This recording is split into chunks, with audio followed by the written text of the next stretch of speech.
Hello दोस्तों, तो कैसे हैं आप लोग। उम्मीद करते हैं अच्छे होंगे।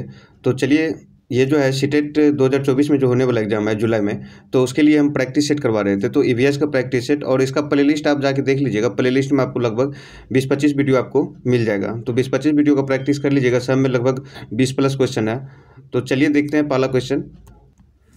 उच्च बीओडी मूल्य वाली एक नदी है। तो उच्च बीओडी मूल्य वाली एक नदी है, तो उसके बारे में आपको बताना है क्या है। तो पहला है कि हाईली पोल्यूटेड अत्यधिक प्रदूषण, दूसरा है हाईली क्लीन अत्यधिक स्वच्छ, तीसरा है हाईली प्रोडक्टिव अत्यधिक उत्पादक है, और नन ऑफ द एबव है, नन ऑफ द दीज, इनमें से कोई नहीं। तो बीओडी जो होता है ये क्या है, मतलब एक नदी का बीओडी अधिकतम है। तो एक नदी का बीओडी उच्च है तो क्या हो जाएगा, हाईली पोल्यूटेड हो जाएगा। तो इसका राइट आंसर हो जाएगा हाईली पोल्यूटेड। तो बीओडी बढ़ेगा तो प्रदूषण बढ़ेगा। तो चलिए नेक्स्ट क्वेश्चन देखते हैं। निम्नलिखित में से कौन सा SO2 प्रदूषण का सबसे अच्छा संकेतक है। तो SO2 प्रदूषण का सबसे अच्छा संकेतक आपको बताना है कौन सा है। तो पहला ऑप्शन हो गया ब्रायोफाइटा, उसके बाद है लाइकेन, उसके बाद है शैवाल, उसके बाद है टेरिडोफाइटा। तो निम्नलिखित में से कौन सा SO2 प्रदूषण का सबसे अच्छा संकेतक है। तो SO2 प्रदूषण का सबसे अच्छा संकेतक क्या हो जाएगा आपका, लाइकेन हो जाएगा। और लाइकेन होता क्या है, लाइकेन आपका होता है शैवाल प्लस कवक, शैवाल प्लस कवक मिलके क्या बनता है, लाइकेन बनता है। तो चलिए नेक्स्ट क्वेश्चन देखते हैं। आर्द्रभूमि बहुत समृद्ध और विविध पारिस्थितिकी तंत्र है, पारिस्थितिकी तंत्र से संबंधित है। तो आर्द्रभूमि बहुत समृद्ध और विविध पारिस्थितिकी तंत्र से संबंधित है।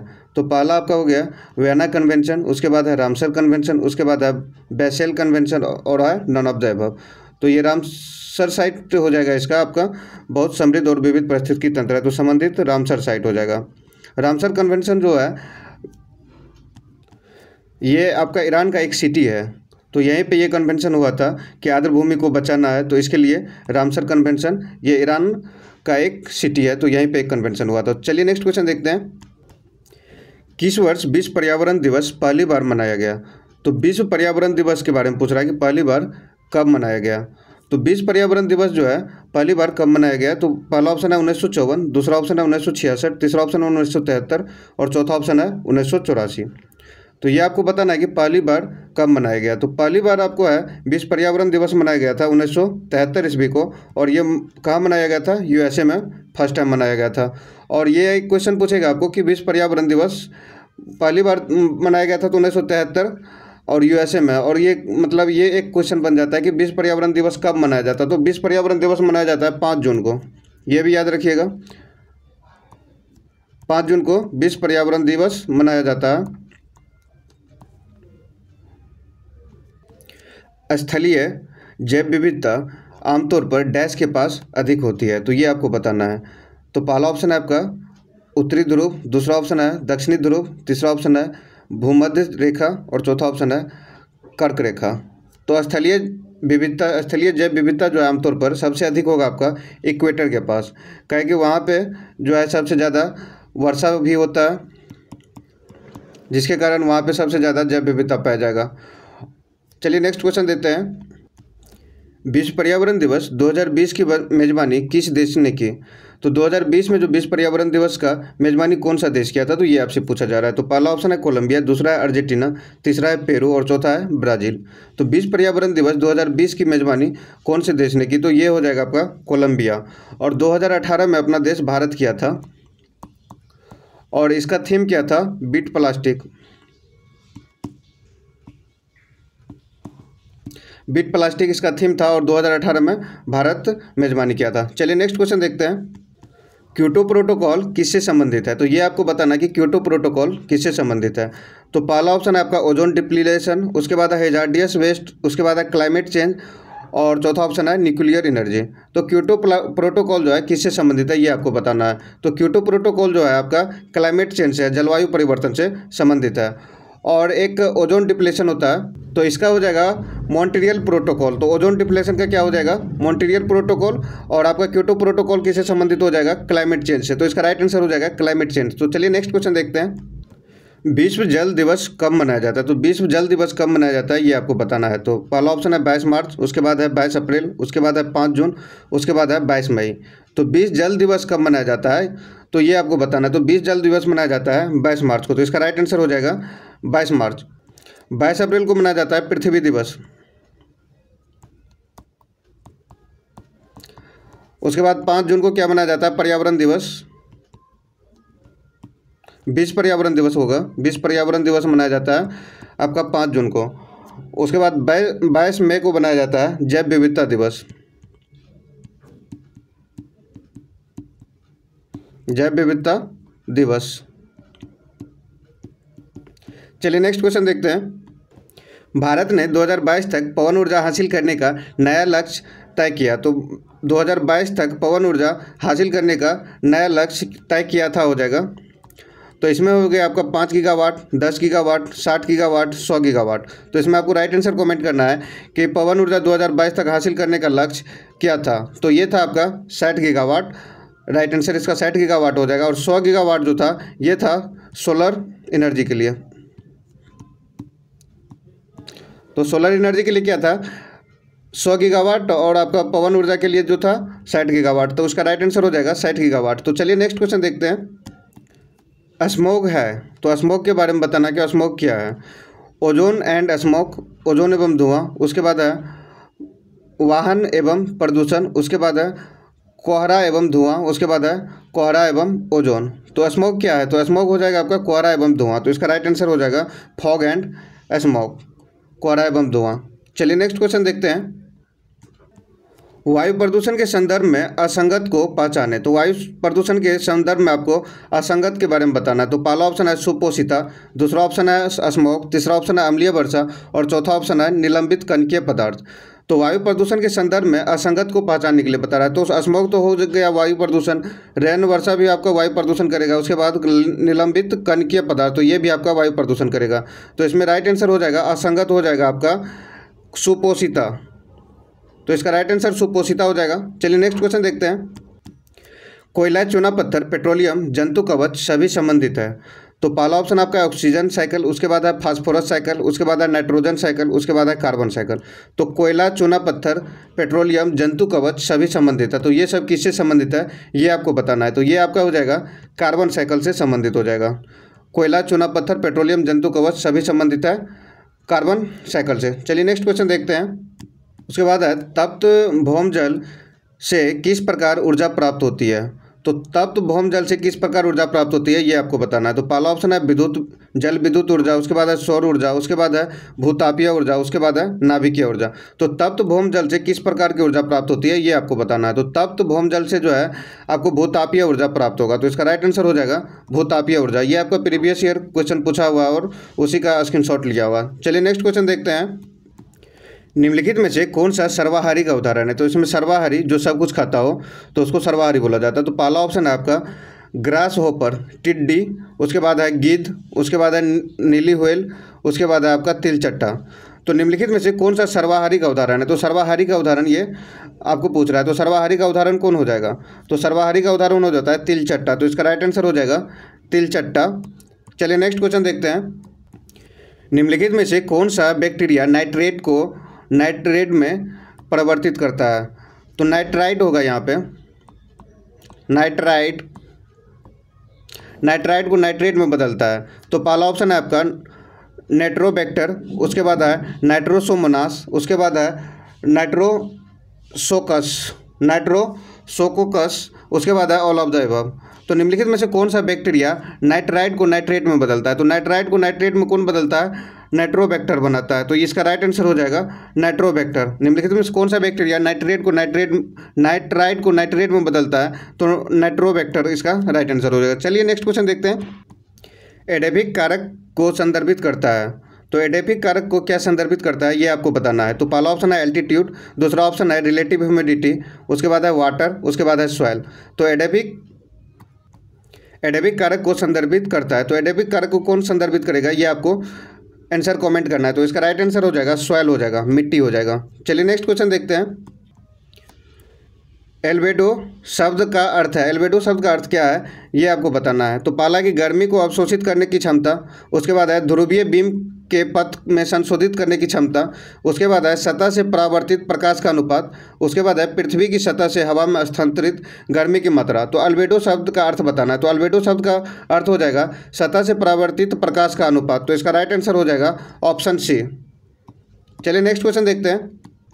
उसके बाद है नोक नी सिंड्रोम किसके कारण होता है। तो नोक नी सिंड्रोम किसके कारण होता है ये आपको कमेंट करके आंसर बताना है। तो पहला ऑप्शन है फ्लोराइड विषाक्तता, उसके बाद है कैल्शियम की कमी, उसके बाद है कैडमियम की विषाक्तता, उसके बाद है आर्सेनिक विषाक्तता।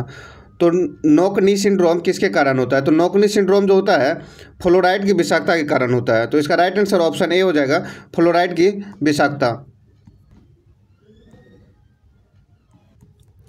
अलग अलग जीवों या अलग अलग प्रजातियों के अध्ययन के रूप में जाना जाता है। तो पहला ऑप्शन है एक्टिटोलॉजी, उसके बाद है इथोनोलॉजी, उसके बाद है हेक्सिकोलॉजी, उसके बाद है साइनिकोलॉजी।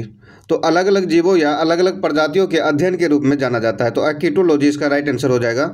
चलिए नेक्स्ट क्वेश्चन देखते हैं।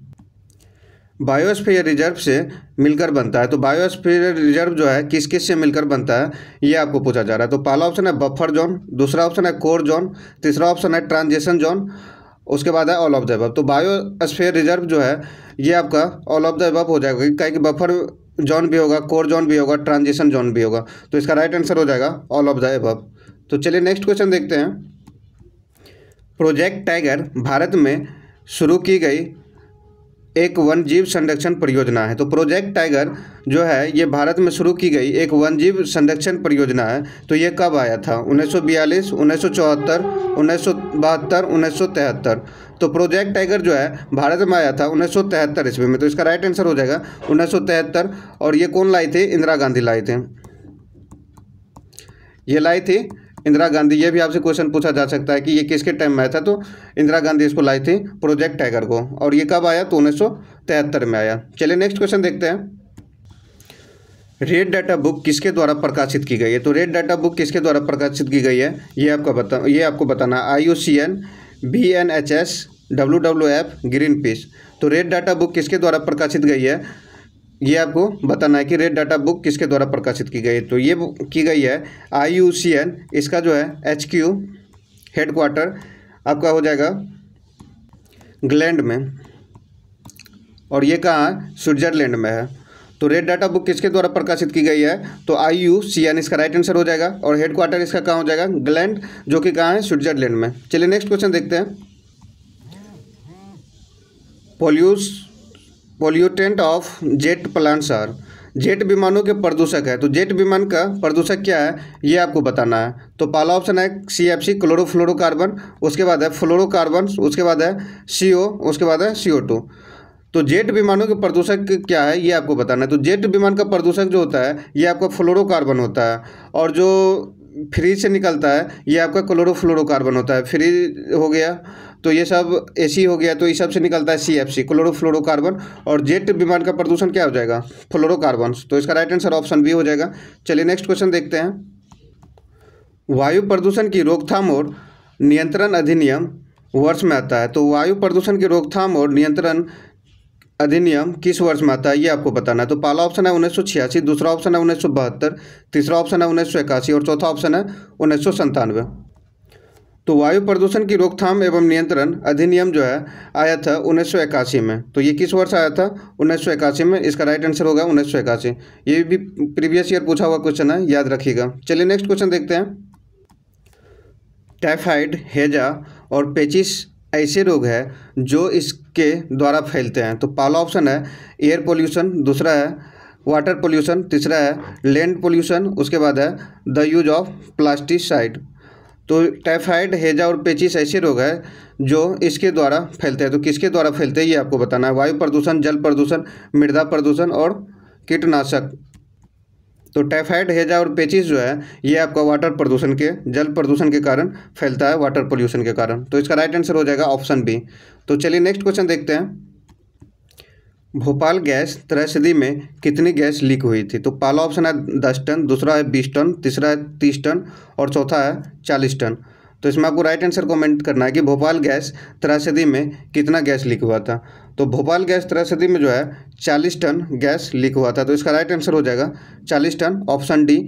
और इसमें याद रखिएगा ये एक रासायनिक आपदा था और जो है यूनियन कार्बाइड नाम का कंपनी, जो मतलब ये कंपनी था वहीं पे हुआ था। और जो है इसमें लीक जो हुआ था गैस वो था मिथाइल आइसोसाइनाइड। और ये घटना कब हुआ था? तो ये घटना हुआ था 1984 में। याद रखिएगा, इतना चीज़ भोपाल गैस त्रासदी से पूछ सकता है। तो चलिए नेक्स्ट क्वेश्चन देखते हैं। पर्यावरण प्रदूषकों को कम करना के लिए जीवित जीवों के उपयोग को निम्न रूप में जाना जाता है। तो बायो मैग्निफिकेशन, बायो रेडिमेशन, उसके बाद है इट्रोफिकेशन, उसके बाद है ऑल ऑफ द अबव। तो पर्यावरण प्रदूषण को कम करने के लिए जीवित जीवों के उपयोग को निम्न के रूप में जाना जाता है। तो इसका राइट आंसर हो जाएगा बायो रेमिडिएशन। तो बायो रेमिडिएशन इसका राइट आंसर हो जाएगा। पर्यावरण प्रदूषकों को कम करने के लिए जीवित जीवों के उपयोग को निम्न रूप में जाना जाता है। तो बायो रेमिडिएशन इसका राइट आंसर हो जाएगा, ऑप्शन बी। तो चलिए नेक्स्ट क्वेश्चन देखते हैं। निम्नलिखित में से कौन सा जल प्रदूषण नहीं है? तो जल प्रदूषण नहीं है ये आपको बताना है। तो पहला ऑप्शन है फर्टिलाइजर, दूसरा ऑप्शन है एरोसॉल्ट, उसके बाद है मरकरी साल्ट, पारा लवण, उसके बाद है कीटनाशक को। तो निम्नलिखित में से कौन सा जल प्रदूषण नहीं है, नहीं बताना है कौन सा जल प्रदूषण नहीं है। तो इसका राइट आंसर हो जाएगा आपका एरोसॉल। एरोसॉल मतलब एयर से रिलेटेड हो जाएगा। बाकी आपका फर्टिलाइजर होबे करेगा, मरकरी साल्ट होबे करेगा, उसके बाद कीटनाशक होबे करेगा। तो इसका राइट आंसर हो जाएगा एरोसॉल्स, ऑप्शन बी। चलिए नेक्स्ट क्वेश्चन देखते हैं। निम्नलिखित में से कौन सा एक प्राकृतिक पारिस्थितिकी तंत्र नहीं है? तो प्राकृतिक पारिस्थितिकी तंत्र नहीं है ये आपको बताना है। तो पहला ऑप्शन आपका है फॉरेस्ट, वन, उसके बाद हो गया तालाब, उसके बाद हो गया बगीचा, उसके बाद हो गया झील। तो निम्नलिखित में से कौन सा एक प्राकृतिक पारिस्थितिकी तंत्र नहीं है? तो प्राकृतिक पारिस्थितिकी तंत्र हो जाएगा आपका फॉरेस्ट तो हो जाएगा, तालाब भी हो जाएगा और झील भी हो जाएगा, बगीचा आदमी खुद लगाता है, तो ये आपका पारिस्थितिकी तंत्र नहीं होगा। तो यही आपका राइट आंसर हो जाएगा, option C is the right answer. चलिए नेक्स्ट क्वेश्चन देखते हैं। राष्ट्रीय प्रदूषण दिवस मनाया जाता है। तो राष्ट्रीय प्रदूषण दिवस कब मनाया जाता है ये आपको राइट आंसर कमेंट करके बताना है। तो पहला ऑप्शन है आपका 11 जुलाई, दूसरा ऑप्शन है आपका 15 अगस्त, उसके बाद है 1 दिसंबर और चौथा ऑप्शन है 2 दिसंबर। तो राष्ट्रीय प्रदूषण दिवस कब मनाया जाता है ये आपको बताना है। तो राष्ट्रीय प्रदूषण दिवस मनाया जाता है 2 दिसंबर को। तो इसका राइट आंसर हो जाएगा 2 दिसंबर। और ये लास्ट क्वेश्चन था। आप लोग को वीडियो अच्छा लगता है तो लाइक कीजिए, कमेंट कीजिए, शेयर कीजिए। और इसमें प्लेलिस्ट आपको मिल जाएगा। विपुलानंद चैनल पे जाइएगा तो प्लेलिस्ट सेक्शन में जाइएगा तो वहाँ पे ईवीएस का आपको 20 सेट आपको मिल जाएगा जो प्रीवियस करवाया हुआ, बहुत ही इंपॉर्टेंट क्वेश्चन है, तो वो भी आप देख सकते हैं वीडियो। तो चलिए मिलते हैं नेक्स्ट वीडियो में, तब तक के लिए धन्यवाद।